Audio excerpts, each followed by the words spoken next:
मित्रहो, गेल्या काही वर्षापासून निवडणूक आयोग आणि या निवडणूक आयोगाचे अधिकारी आणि एकूणच संपूर्ण त्यांची कार्यपद्धती प्रचंड अशा संशयाच्या बोहऱ्यात गुरफटताना दिसते.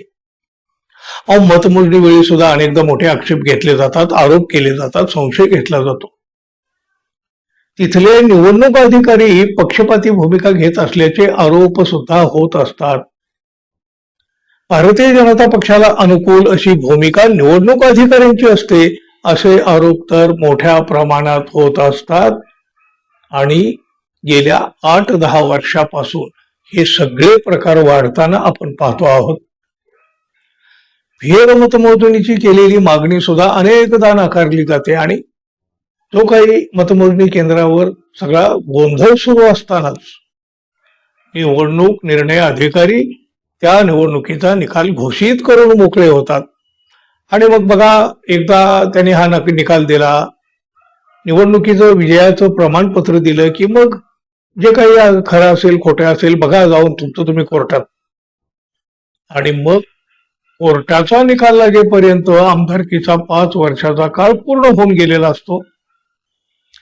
त्यानंतर कोर्टाचा निकाल लागतो आणि कधी कधी याला अगदी विरोधी निकाल, म्हणजे जो निवडणूक अधिकाऱ्याने दिलेला असतो त्याच्या विपरीत निकाल येतो.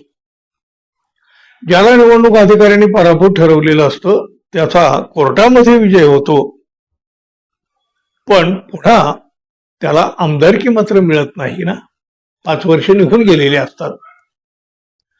निवडणूक अधिकाऱ्यांनी दिलेला आणखी एक निर्णय असाच कोर्टानं बदललेला आहे की जो भारतीय जनता पक्षाच्या विरोधामध्ये गेलेला आहे. कर्नाटक विधान परिषद निवडणुकी संदर्भात एक प्रकरण उच्च न्यायालयामध्ये आणि सर्वोच्च न्यायालयामध्ये सुद्धा पोहोचलं.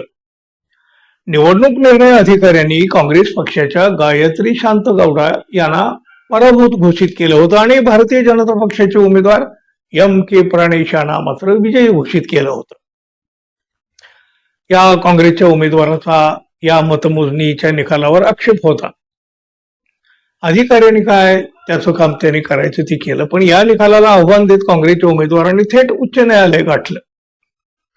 उच्च न्यायालयामध्ये याचिका दाखल केली आणि त्यानंतर न्यायालयाच्या आदेशानुसार झालेल्या फेरमतमोजणीचा निकाल एका बंद लिफाफ्यामध्ये सादर करण्यात आलेला होता.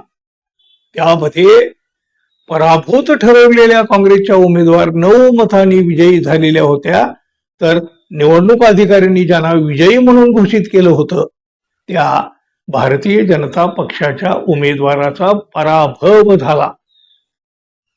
स्थानिक स्वराज्य संस्थातील नामनिर्देशित सदस्यांना विधान परिषद निवडणुकीतील मतदानाचा अधिकार नसल्याचा स्पष्ट निर्णय उच्च न्यायालयाने दिलेला होता. आणि या निर्णयाविरोधात पुन्हा हे भाजपचे उमेदवार प्राणेश यांनी सर्वोच्च न्यायालयामध्ये धाव घेतली. मात्र सर्वोच्च न्यायालयानं त्यांची याचिका फेटाळून लावली आणि उच्च न्यायालयाचा निर्णय कायम ठेवला. पण हे सगळं होईपर्यंत बराच काळ निघून गेलेला होता. विधान परिषदेचा अद्याप 1.5 वर्षाचा कार्यकाळ शिल्लक आहे आणि आता या कार्यवाहीबाबत उच्च न्यायालयानं सभापतींना ही सूचना केल्या आहेत.